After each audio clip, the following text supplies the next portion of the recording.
National command and operation centre के मुताबिक गुज़िश्ता 24 घंटों के दौरान मुल्क भर में 22,941 कोरोना टेस्ट किए गए।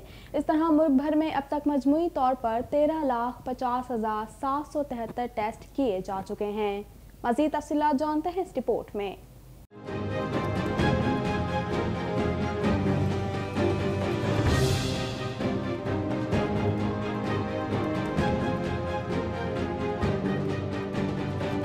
मुल्क में एक जानिब कोरोना के वार्ड जारी हैं तो दूसरी जानिब उसके मरीज भी तेज़ी से सेहतयाब हो रहे हैं और अब मुल्क में इस वबा से सेहतयाब अफराद की तादाद फाल मरीजों से ज़्यादा हो गई है। National command and operation centre के मुताबिक गुज़िश्ता 24 घंटों के दौरान मुल्क भर में 22,941 कोरोना टेस्ट किए गए। इस तरह मुल्क भर में अब तक मजमूई तौर पर 13,50,773 टेस्ट किए जा चुके हैं। गुज़िश्ता 24 घंटों के दौरान मुल्क भर से 4,087 नए केसेस रिपोर्ट हुए हैं, जिसके बाद मुसद्दिका मरीजों की तादाद 2,21,896 हो गई है। कोरोना के सबसे ज्यादा मुसद्दिका मरीज सूबा सिंध में है, जहां उनकी तादाद 89,225 है।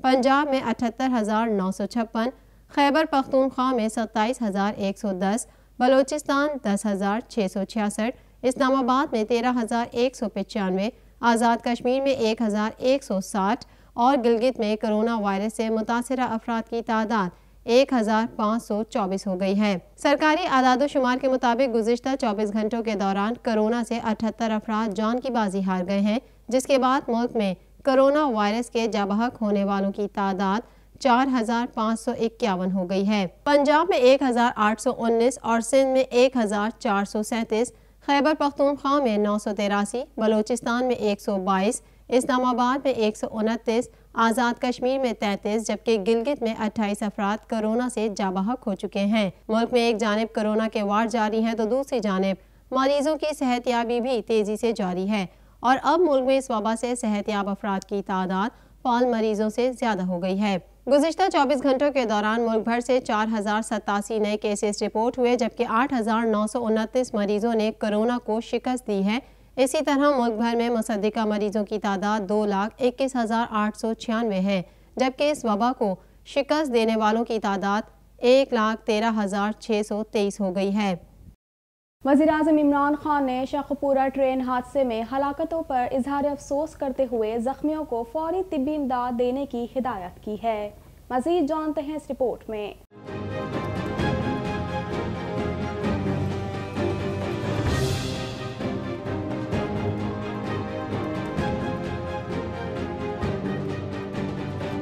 फारुखाबाद के करीब रेलवे फाटक पर मुसाफिर कोस्टर ट्रेन की जद में आने से सिख खानदान से ताल्लुक़ रखने वाले 19 अफराद जाबहक जबकि 8 जख्मी हो गए। शेखुपुरा के इलाके फारुखाबाद में जातरी रोड पर वाक़या रेलवे फाटक पर मुसाफिर कोस्टर कराची से लाहौर जाने वाली शाह हुसैन एक्सप्रेस से टकरा गई, जिसके नतीजे में कोस्टर में सवार मुतादिद अफराद जाबहक और जख्मी हो गए। हादसे में जख्मी होने वालों को डिस्ट्रिक्ट हेडक्वार्टर अस्पताल मुंतकिल कर दिया गया। तिब्बी अमले ने हादसे में 19 अफराद के जाबहक जबकि 8 के जख्मी होने की तस्दीक की है। जख्मियों में से कुछ की हालत तशवीशनाक है।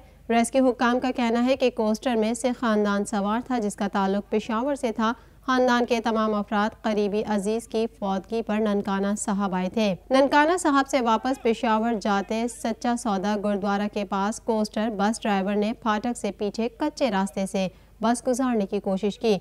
इसी दौरान कोस्टर कराची से लाहौर जाने वाली शाह हुसैन एक्सप्रेस से टकरा गई। वज़ीर-ए-आज़म इमरान खान ने शेखुपुरा ट्रेन हादसे में हलाकतों पर इजहार अफसोस करते हुए जख्मियों को फौरी तिब्बी इमदाद देने की हिदायत की है। लाहौर हाई कोर्ट ने वीडियो ब्लैकमेलिंग केस में मुलव्विस जज अरशद मलिक को ओहदे से बरतरफ कर दिया। शहबाज शरीफ का कहना था कि साबित हो गया जज ने इंसाफ पर मबनी फैसला नहीं दिया। इस हवाले से मजीद जानते हैं।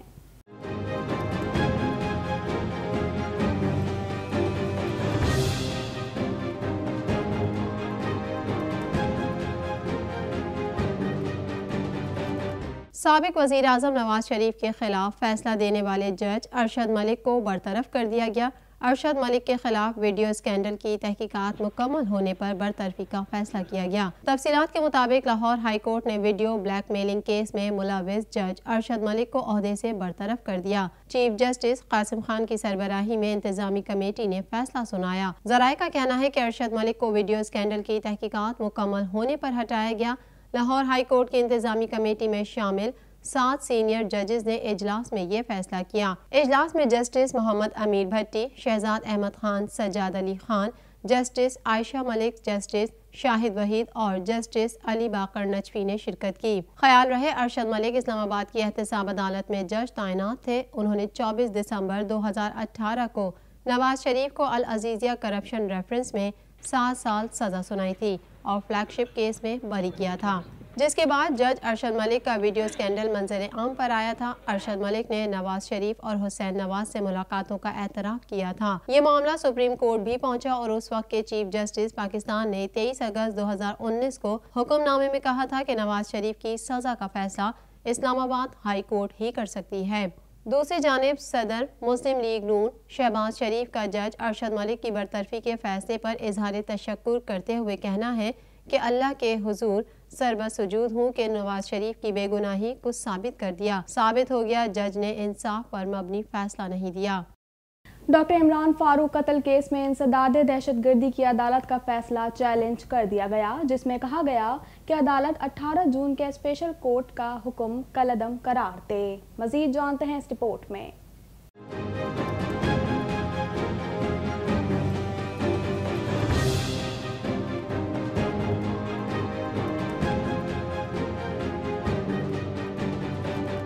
डॉक्टर इमरान फारूक कत्ल केस में इंसदाद दहशतगर्दी की अदालत का फैसला चैलेंज कर दिया गया, जिसमें कहा गया कि अदालत 18 जून के स्पेशल कोर्ट का हुक्म कलअदम करार दे। तफसीलात के मुताबिक इस्लामाबाद हाई कोर्ट में डॉक्टर इमरान फारूक कत्ल केस में इंसदाद दहशतगर्दी की अदालत के फैसले के खिलाफ अपील दायर कर दी गई। अपील तीनों मुजरिमों खालिद शमीम, मुअज्जम अली और मोहसिन अली की जानिब से दायर की गई। अपील में इस्तदा की गई कि इस्लामाबाद हाई कोर्ट 18 जून के स्पेशल कोर्ट का हुक्म कलअदम करार दे, जिसके बाद रियासत और इंस्पेक्टर FIA फरीक और रजिस्ट्रार ऑफिस ने अपील वसूल कर ली है। याद रहे MQM रहनुमा डॉक्टर इमरान फारूक कत्ल केस में इंसदाद दहशतगर्दी की अदालत ने तीनों मुल्जिमान को उम्र कैद की सजा सुनाई। अदालत ने कत्ल की साजिश, मुआवनत और सहूलतकारी केस पर फैसला दिया था। अदालत ने बानी मुत्तहिदा और इफ्तिखार हुसैन, इश्तिहारी मुल्जिमान मोहम्मद अनवर और काशिफ कामरान के दायमी वारंट गिरफ्तारी भी जारी किए थे।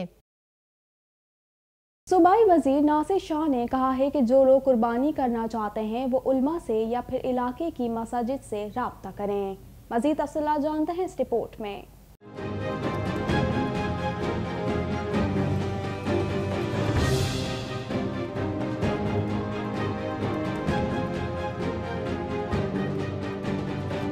वज़ीर इत्तलात सिंध सैयद नासिर हुसैन शाह का कहना है कि सिंध हुकूमत ने मवेशी मंडियां न लगाने का अपना मौका विफाक के सामने रख दिया है। सूबाई वज़ीर नासिर हुसैन शाह ने कहा कि जो लोग कुर्बानी करना चाहते हैं वो उल्मा से या फिर इलाके की मसाजिद से रब्ता करें। नासिर हुसैन शाह का कहना था कि लोग इलाके की मस्जिद या मदारिस से रब्ता करके अपनी तरफ से उन्हें कुर्बानी करने का कहें। जो लोग कुर्बानियाँ करना चाहते हैं वो अपने मकातब फ़िक्र के जो उलमाए किराम हैं या जो मदारिस हैं, जो मसाजिद हैं, उनसे रब्ता करके और उनके ज़रिए से ये कुर्बानी अपनी करें ताकि उनको सवाब भी हो। उन्होंने बताया कि सिंध में ख़ास तौर पर कराची में ज़िलाई सतह पर आलाइशें उठाने के लिए तैयारियां की गई हैं। कुर्बानी के जानवरों की आलाइशें उठाने के लिए इंतजामात भी किए गए हैं। हर साल 3 जुलाई बैनुल-अक़वामी सतह पर प्लास्टिक बैग फ्री डे के तौर पर मनाया जाता है। इस दिन दुनिया भर के अवाम पर एक बार इस्तेमाल होने वाली प्लास्टिक की थैली के इस्तेमाल को तर्क करने पर जोर दिया जाता है। मुख्तलिफ तहकीकात ने प्लास्टिक की थैली का इस्तेमाल हमारी ज़िंदगी की हर सतह पर कितना नुकसानदेह करार दिया है, आइए आपको बताते हैं। इंसान की कम कीमत, हल्की फुल्की और पायदार ईजाद आज ज़मीन पर बसने वाली जानों और माहौल के लिए सबसे बड़ा ख़तरा बन चुकी है। दुनिया का सबसे बड़ा समंदर बहरुल काहिल हो या मुख्तलिफ ममालिक से बहते बड़े बड़े दरिया जैसे यांगजी, दरियाए नील, सिंध, गंगा, नाइजीरिया और मेकोंग, मसनूई प्लास्टिक से भरे नजर आते हैं। आम जिंदगी में प्लास्टिक फोम्स, टायर्स, बम्पर्स, मसनूई चमड़ा, रेफ्रिजरेटर, ऑटोमोबाइल और प्लास्टिक के डब्बों में मुहैया किए जाने वाले खाने में इस्तेमाल होता है। बज़ाहिर फायदेमंद नजर आने वाले कुछ प्लास्टिक को गलने में औसतन हजारों साल लग जाते हैं, जबकि एक आम प्लास्टिक के बैग को गलने के लिए भी कम से कम 500 साल दरकार होते हैं, जो अब तेजी से समंदरी वसाइल को जहरीला बना रहा है, साथ ही साथ ज़मीन की सतह और आबो हवा को भी आलूदा कर रहा है। एक बड़ी ह्यूज क्वांटिटी प्लास्टिक की माहौल में मौजूद है और ये माहौल में ना सिर्फ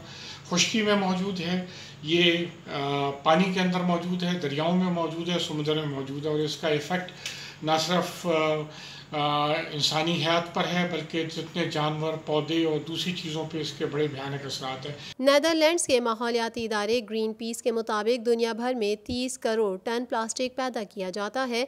आलमी इक्तिसादी फोरम की रिपोर्ट में बताया गया कि जनूबी बहरे ओकियानूस में प्लास्टिक के 297 अरब टुकड़े मौजूद हैं। चीन, इंडोनेशिया, फिलिपाइन, थाईलैंड और वियतनाम सबसे ज़्यादा कचरा समंदर में फेंक रहे हैं। अमेरिका भी प्लास्टिक का जहर फैलाने में पीछे नहीं। यहाँ हर साल 3 करोड़ 30 लाख टन प्लास्टिक पैदा हुआ है, जिसका महज 10% हिस्सा रिसाइकिल किया जाता है। अक़वाम मुत्तहिदा के सेक्रेटरी जनरल एंटोनियो गुतेरेस ने खौफ का इजहार किया कि दूर अफ्तादा जज़ायर से लेके अटलांटिक तक कोई जगह ऐसी नहीं जो इससे बची हो। अगर ये रुझान जारी रहा तो सन 2050 तक हमारे समंदरों में प्लास्टिक की तादाद मछलियों से ज़्यादा हो जाएगी।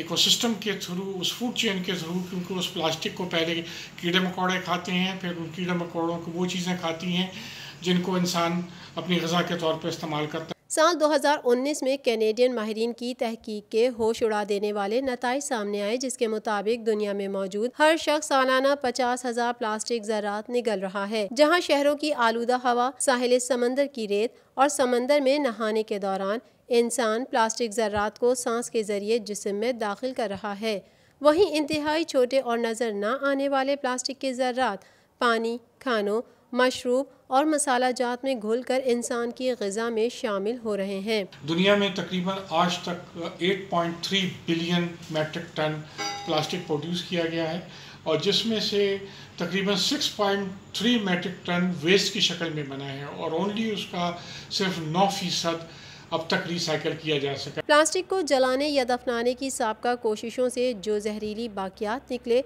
वो न सिर्फ पौधों, जानवरों और इंसानी सेहत के लिए ख़तरनाक साबित हुए, बल्कि माहौल को भी स्मोक और शदीद गर्मी की सूरत में नुकसान पहुँचा गए। अब इस मुसीबत से छुटकारा पाने के लिए कई इकदाम का ऐलान किया गया है, जैसे पॉलीथीन की जगह कपड़े या कागज़ के बैग्स, शीशे के ग्लास में जूसेस और एलुमिनियम की बोतलों में शैम्पूज़। मज़ीद खबरें भी बुलेटिन का हिस्सा होंगी मगर इस ब्रेक के बाद।